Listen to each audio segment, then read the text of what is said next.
Maayong adlaw kaninyong tanan. Ako si Monsignor Godofredo Alferez Reyes, Obispo ug General Secretary sa Iglesia ang Lawas ni Cristo or Church the Body of Christ. Ang atong paghisgutan ni ining adlaw, mga kaigsuonan mao kining gugma. Apan sa dili pa nato pagasugdan, palihog ko og subscribe, then i-like nato, palihog ko pud og comment, share, and please hit the bell button or icon aron makabalo kamo nga aduna di ay bag-o nga mga video nga niini nga channel. O karon, balik ta sa atong topic nga mao ang gugma. Adunay daghang nagkalain-laing pagsaysay sa gugma. Apan kinahanglan usab nga inyo kining mapaminaw ang pinasahi nga pagsaysay niini. Mga igsoon, angay ba kita maghigugmaay? Busa mga kaigsuonan, hatagi ako ninyo katungod sa pagbasa sa sinulat sa balaang kasulatan pinaagi sa sinulat sa unang Juan kapitulo 4 bersikulos 7 ngadto sa 12 mga kaigsuonan nga nagaingon, mga hinigugma, maghigugma ay kita ang usa sa usa, kay ang gugma iya sa Dios. Ug siya nga nahigugma gipanganak sa Dios ug nakaila sa Dios. Siya nga wala magahigugma, wala makaila sa Dios. Kay ang Dios gugma man. Ang gugma sa Dios gipadayag dinhi kanato aron pinaagi niini, gipadala sa Dios ang iyang bugtong anak nganhi sa kalibutan aron kita mabuhi pinaagi sa gugma. Ania ang gugma. Dili nga kita nahigugma sa Dios, kundili nga siya mao ang nahigugma kanato og nagpadala sa iyang anak nga halad pasig-uli alang sa atong mga sala. Kay ang Dios nahigugma man kanato sa ingon ni ana nan kinahanglan kita usab maghigugma ay ang usa sa usa. Wala pa gayoy tao nga nakakita sa Dios kung kita maghigugma ay ang usa sa usa. Ang Dios magpabilin kanato og ang iyang gugma mahingpit dinhi kanato. So unsa daay mga igsuon, mapamatud-an daay sa balaang kasulatan nga una gyud daay gihigugma kita sa Dios ug angay kita maghigugmaay. Kinahanglan gyud kita magahigugmaay kay ang Dios gugma man o siya ang tinubdan sa gugma. Sunod mga kaigsuonan, ang gugma sa Dios mas lig-on pa ba siya sa kamatayon? O walay bisan kinsa nga makapahimulag kanato gikan sa gugma sa Dios? Ato kining pamatud-an sa Roma kapitulo 8 bersikulo 38. Kay siguro ako nga walay bisan unsa nga makapahimulag kanato sa iyang gugma. Bisan ang kamatayon, ni ang kinabuhi, ni ang mga anghel, ni ang mga langit nung punuan, o mga gahom, ni ang mga butang karon og sa umaalabot pa, og sa umaabot nga kapanahunan.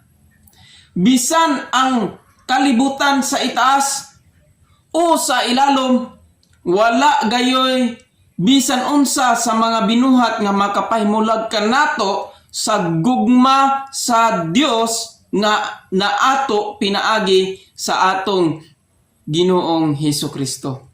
Unsa day mga igsuon, walay makatupong sa gugma sa Dios, busa atong i-deserve ang walay paglubad nga gugma sa Dios.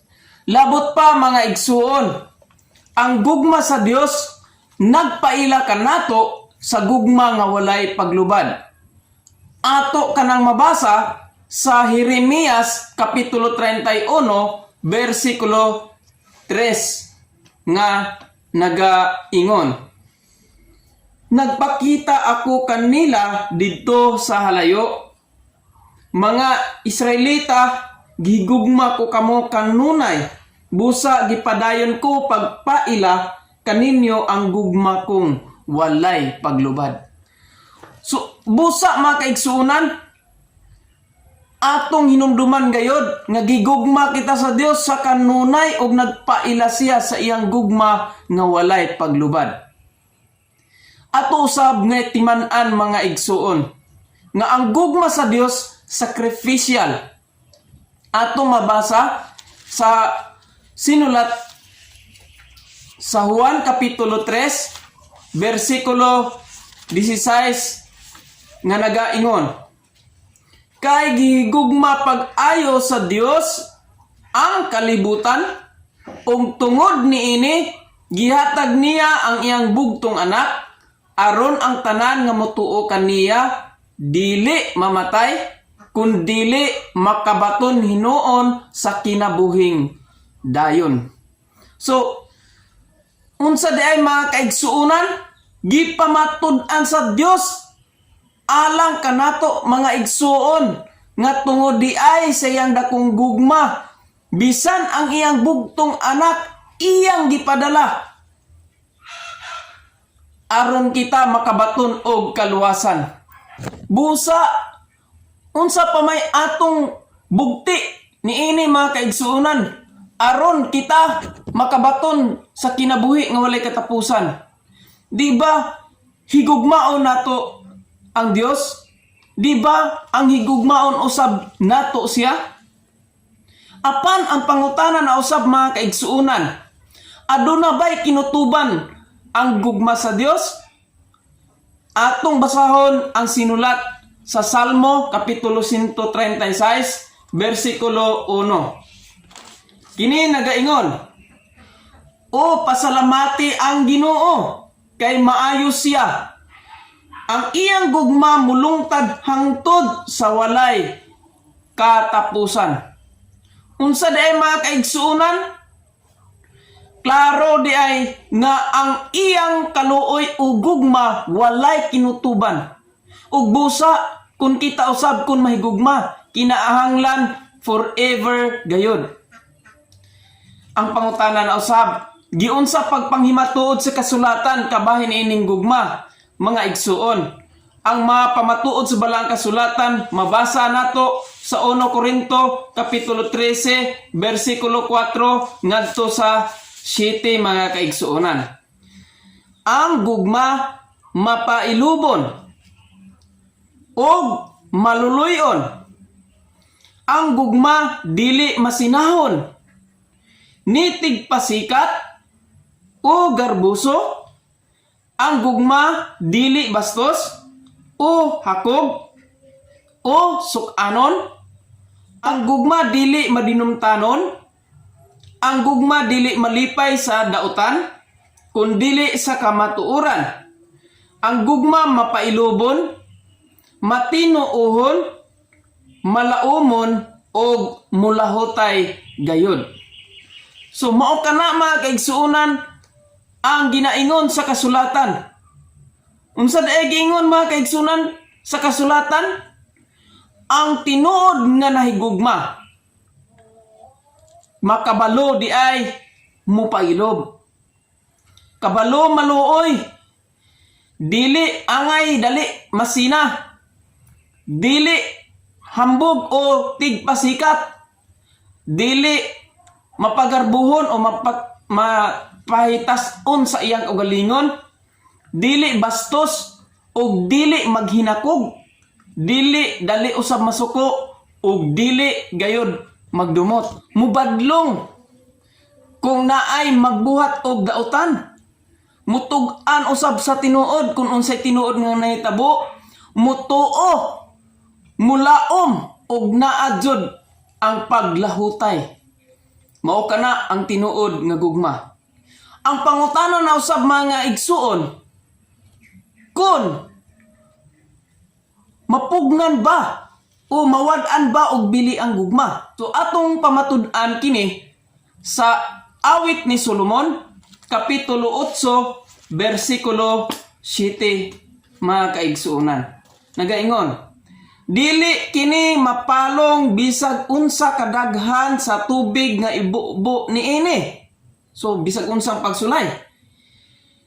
Bisan pagbulog sa baha, ug kun may taong mopalit og gugma pinaagi sa salapi, mga yamid lamang ang iyang madawat. Unsa day maigsoon? Dili day kini mabayran og salapi ang gugma, og dili mawad ag bili, o dili gyud kini mapugnan o mapalong kay nagsumikad kini sa Dios. Nan kay dili man mabayran og salapi ang gugma, aduna bay kahadlok o angay bakitang mahadlok diha sa gugma.